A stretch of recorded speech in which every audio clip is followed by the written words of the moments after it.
Welcome to season 2. And, if you've listened to the podcast all the way through to the end in season 1, and I mean, the very, very end, like the tags and everything, you know that we record at Pixelworks Studios in Delray Beach, Florida, which we love because Pixel and Works are both fun to say. And also because of our fabulous producer, Janine. She's fab for many reasons, not the least of which is that she keeps the place full of snacks.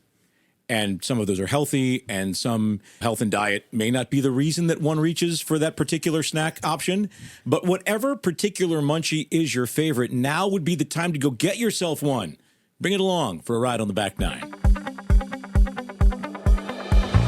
This is the Back Nine with Dennis Williams and Josh Mora.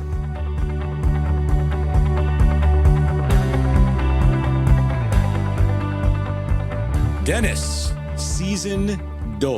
Who would have ever thought we'd get here? Well, we did. We did. We did. And what a first season we had. It was so much fun. And I just love the fact that we have people following us and downloading episodes and looking forward to season 2. And I, for one, am really looking forward to season 2. And why is that? Because we just got we already have a great lineup planned. We've got former athletes, some celebrities, just some good overall people.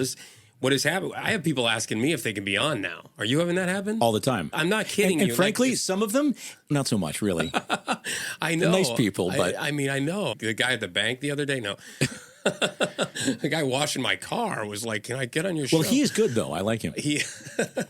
No, it's pretty cool. I mean, I think we found something that is different, and it's not about us. It's about our guests. And boy, I'm setting the stage for our guest today because we couldn't be more thrilled to have him. Yeah, we'll get to him in just a second. I'm looking forward to it also for a couple of reasons. 3 reasons. One, because of the snacks. Ginny now has stocked the place with Reese's Pieces, my favorite. I didn't see those. Yeah, it's because I took them all. I had like 3 bags and I put the rest in my. Are there my M&Ms?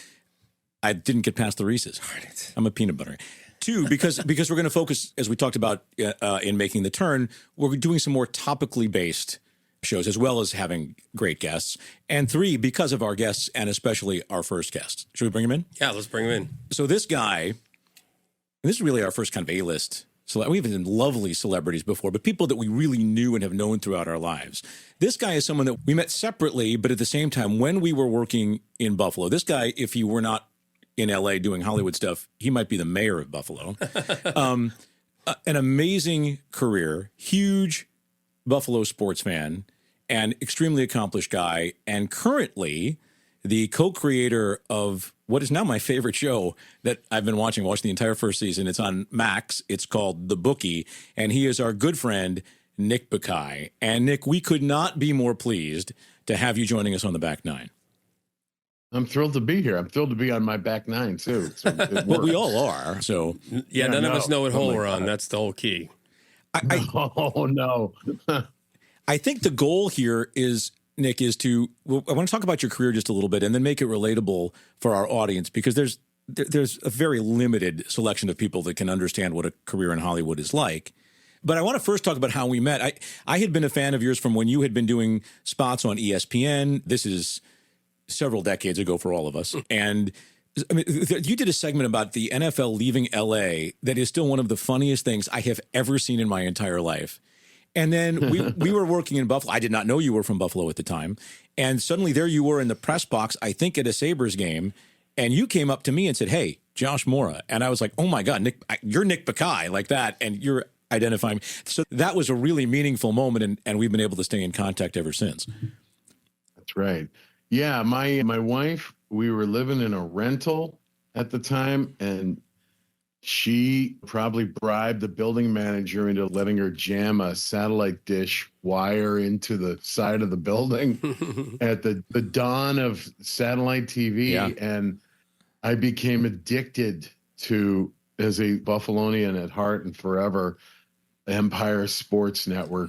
Dearly departed. Yeah. You know, you, and obviously, Dennis, I watched you on TV in all your incarnations, but I got hooked on Empire and those Sabre games and all the studio shows and everything. And I also remember a few times calling in and talking to you while you were hosting. And that just for me was like a chance to sort of enter a portal back home. So absolutely. I feel like I've known you forever. I feel the same way. Can we talk about the Bookie first, Dennis? Is that all right? Yeah, that's great. Yeah, just don't give it away because I have not watched. I'm watching it. I'm in the middle of it. Yeah. And I'm not through it all, so I need to get through the season. So just don't give any things away. All right, I've gotten through all of this season, and Nick, this is one of the funniest flipping things I've seen in a long time. How did the idea? So again, it's the Bookie on Max. How did the idea come to fruition, and what is it like working on that show at this point in your career? No, it's as much fun as I've had because, as you might imagine, I've spent a lot of my career. It's been eclectic, but I've done a lot of traditional half-hour comedies as a writer, a lot of network comedy, which has been great, but this has been a chance to this has been a palate cleanser, the opportunity to write a single camera on an unfettered, uncensored network, and about a world that I'm fascinated by. I'm lucky enough to have worked a lot recent years with Chuck Lorre. We wrote it together. It started with an opportunity to work with Sebastian Maniscalco, who is one of the elite stand-up comedians of this generation, and we were very intrigued to do that. But we, at a certain point, broke left from multicam sitcom and saw it as an opportunity to do something different. We saw him in The Irishman. He really held his own in a different milieu with some pretty amazing actors in that, and it got us thinking. And we just said, what if we did this? And I said, I brought the Bookie neighborhood conceptually to Chuck, and fortunately Sebastian was willing to go with us in that direction, and we were off to the races, and Max gave us a green light, and we did 8, and it was the time of our lives. We have an amazing cast beyond Sebastian, Omar Dorsey, and an amazing crew of actors. And the great news is we got, I think it was 2.5 weeks ago. Yeah, we got a pickup for, and we're hard at work right now figuring out what's next. So things have worked out beautifully. Well, Nick, I got a very way to make this very relatable to our audience. So I'm a huge Sebastian fan, huge Sebastian Maniscalco fan. Also, people who know from season 1, I am divorced. So during the time period of my dating life, one of the prerequisites of dating me was second or third date, we would sit and watch one of his specials. And if you did not like it, if you didn't laugh, I was done. I was done. If you don't have that, and for me, Nick, it's like you appreciate this because you and your wife share a sense of humor. You guys are both very funny and comedians, and sense of humor is like the top thing on my list of things that I have to share with the person I'm going to be with. Thankfully, now with my fiance, I have that. So maybe talk about that, like that. So first of all, Sebastian's amazing, and that was the litmus test for me in dating. And it sounds like a joke, but it's actually not. Like I'm very serious about you having to match my sense of humor, and he is so funny and so matches my sense of humor that was just a thing for me. I think that's pretty smart. Robin and I were both married previously. We're going to have our 30th anniversary this year, but we both swing and a miss previous. I will tell you that one of the things that we realized the first time around was that we were with people who didn't have the same capacity to work a joke into the ground that we do. So, and that's I'm not casting any aspersions, but in terms of long range compatibility, that's a killer, baby. If you are, and when we connected, and I realized, oh my God, I haven't had that moment with Robin where she's like, okay, that's enough. You know, I was like, God, she's not only beautiful, but I'm getting the green light to grind this joke into the ground. Oh, I'm in trouble. And like I said, 30 years later, here we are. So I think you're spot on. I think, look, all sorts of things, if you're going to go the long haul, things burn hot and cold. You're also going to go through phases where you hate each other's guts, but if you can laugh, it'll help you as you evolve separately and as a unit. It's the key element in my book. Before the show, I told her today, I said, I'm going to have to, my fiance, I said, I've been losing my voice. She knows I've been having trouble with my voice. She goes, I said, I'm not going to talk for 2 hours, I don't think, before the show. She goes, you promise? I love her already. No, she's a keeper for That's sure. a keeper. Yeah. Nick, I'm not sure that this is where I initially intended to take the conversation, but that's so important, I think. Laughter, of course, for any two people, or a shared sense of humor, but for you especially as a comedian, someone who has been a comedic actor, writer, creator, beyond sense of humor, whatever it is, right, that you find that you share with your significant other, that has to be the thing around which you build a relationship, whether it's humor or a sense of travel or a sense of excitement or whatever it might be. Yeah, I absolutely agree. It's penury to be with somebody who's not tonally in the same world you live in. It really is. You can, and honestly, you don't have to get married to be in a relationship where you realize I was attracted to this person. But now that we've had a little water under the bridge, I'm realizing that we're just in different realms. If we were in a bookstore, you wouldn't find us on the same shelf, right? And that's going to be a problem. And I think in the long run, you have to understand, you have to learn what each person's madness is. Yeah. And hopefully they improve in those departments, but you also have to understand they might not. And you have to be able to help them and work with that over the long haul. Those are the key elements to me. Did they help you stay as sane as you possibly can? And can they handle you if you can't get over there? And do you complement each other in those departments? I think those are essential things too. But I kind of understand those things because I got very lucky with my wife. She has been the architect of pretty much all the growth in our relationship. To be honest, I am a classic.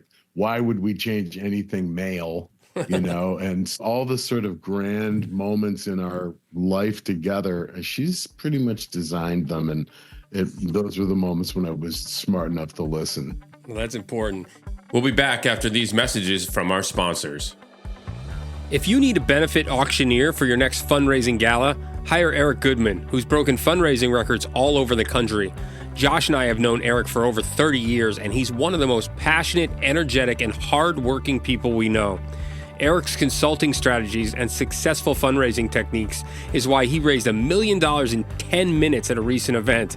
Visit yourfundraisingteam.com to see a video of his work, testimonials, and then book with Eric today so your nonprofit can have a record-breaking night.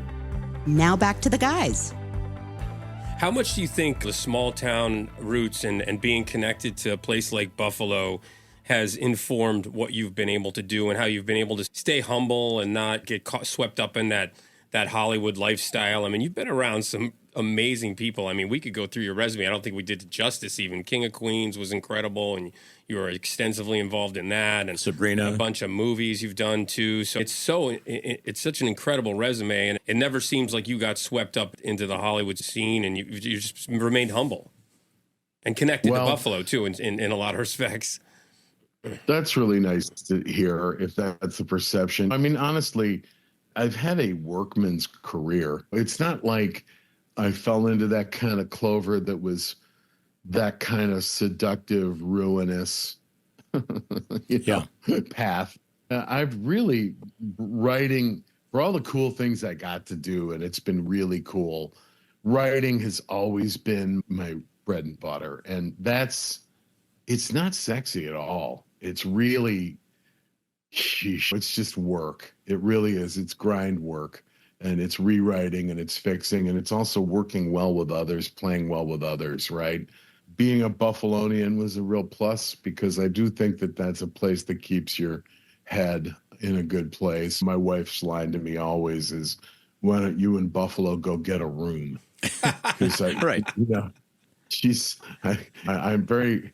People who aren't from there don't understand, how can you be so proud and connected to a place? But I do think there's value in that. And I've become very close with Billy Gardell, who's a Pittsburgh guy. And we talk a lot. And one of our favorite things we realize is that When I'm in a new writing room, one of my favorite little experiments is I love to go around the room and say, has anyone else here ever worked a job where you had a foreman? And I think I've been at this a long time, guys, and I think I've met two. Wow. You know? Yeah. It's a bunch of these jackasses in cargo shorts.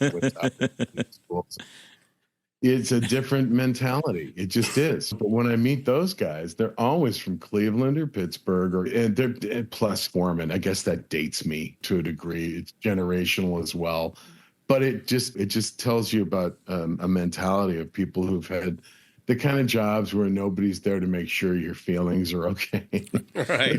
You know, and nobody, but you've done a kind of job that you did wasn't particularly sexy, and you got paid poorly for it. And that, I think, keeps you balanced. And that's been great for me in this town, because for every good day in this business, there's a humbling, awful day.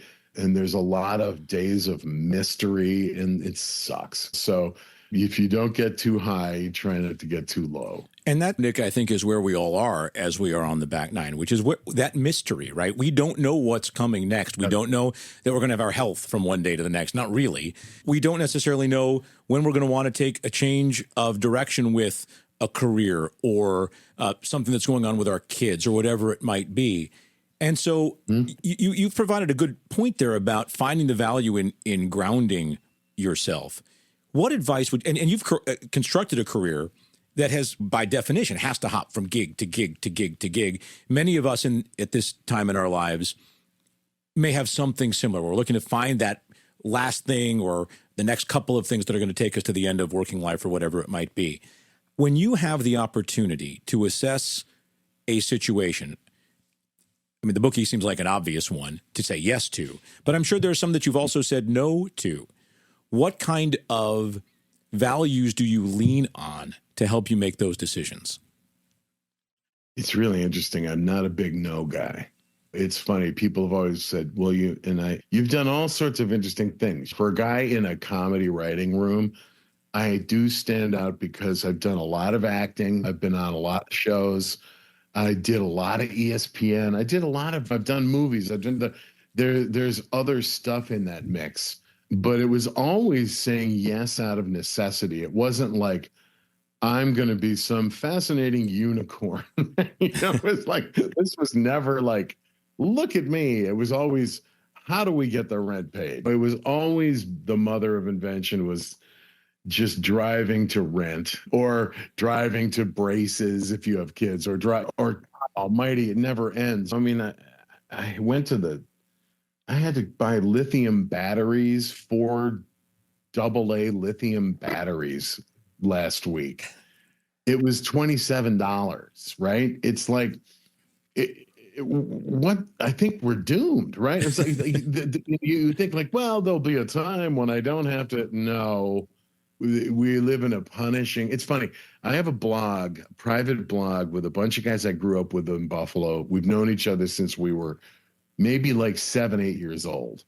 And all these guys are in completely different lines of work.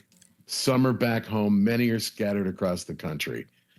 And I'm 65, right? So we have great generation fathers. We all knew each other's fathers.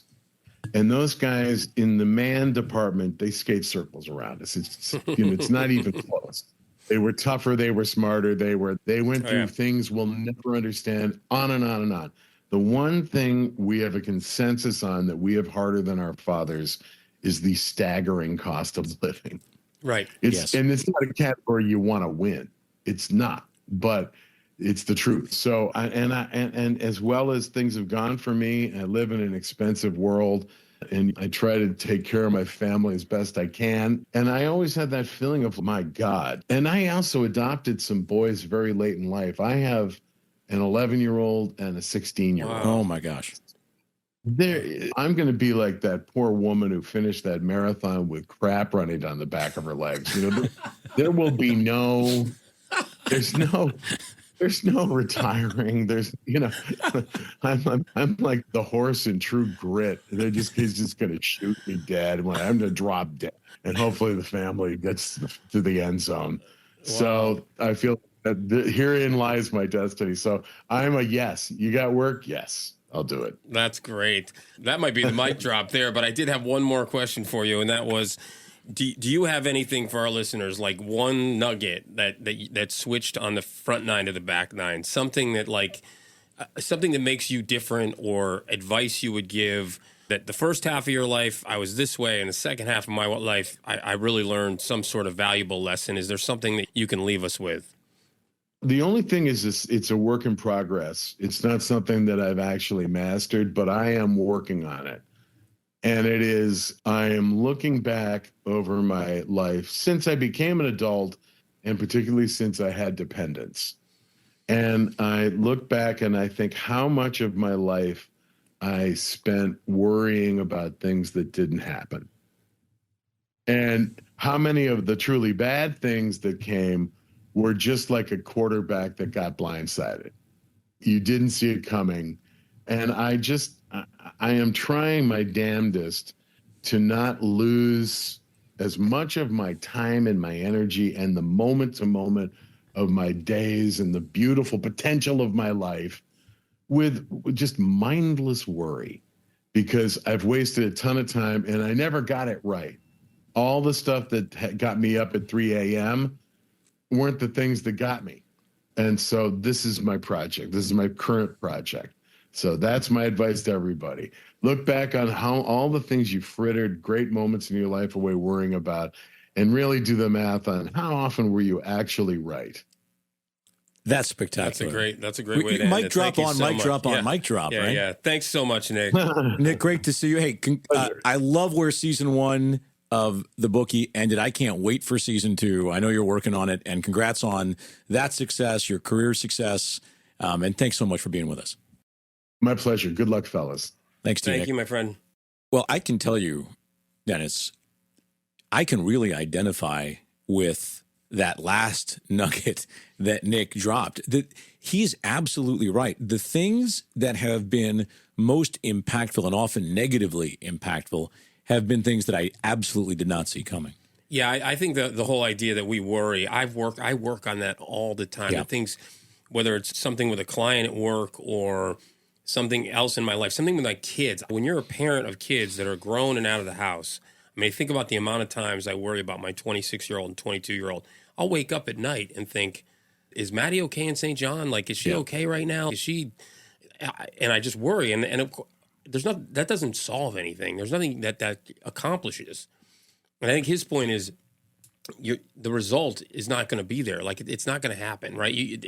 900 times out of 1,000, it's not going to happen. So it's one of those things where you need to just take a step back and realize that worrying doesn't get you anywhere. Yeah, and the flip of that is that the time that you spend worrying about things that may never come could be spent on time enjoying where you actually are in the moment, right? And the point of that is time is all we have. So if you spend, it's the most valuable commodity we have. So if you spend that time worrying, you're wasting it. That's right. Time is valuable. So yeah, that was a huge nugget for me, and a great way to end it. But there were so many. Right, we could spend another 25 minutes, a whole nother show, just breaking down all the things he said. He's brilliant and has been a wonderful friend over the years, and just thrilled again for his success. And I will just say, though, I do think that he agreed with me that we are trying to help people on the back nine. Maybe you're divorced or you're looking for somebody. Get that match, whether it's sense of humor or something else in your life. For me, it was that. It was the litmus test for me was, do you have the same sense of humor? And at that time, Sebastian Maniscalco, he's as big as he ever was now, but it was the time he was really blowing up. And he's got 3 or 4 specials on Netflix, and I would sit with these dates and make them watch it. And sometimes they laughed, and sometimes they didn't, and that was the test. What was the batting percentage on that? I don't know. That's a good question. I have to go back. Sit down and figure that out. Back and look. It doesn't matter now. My fiance loves that's her. right. It's so much so I didn't tell him this, that we are in the audience at Sebastian's special that's currently on Netflix, the one where he's wearing the tuxedo, his most recent one. We were in the audience in Vegas for that special, for her birthday. It was her birthday celebration. We were at that. So she wanted to go. I thought you looked familiar.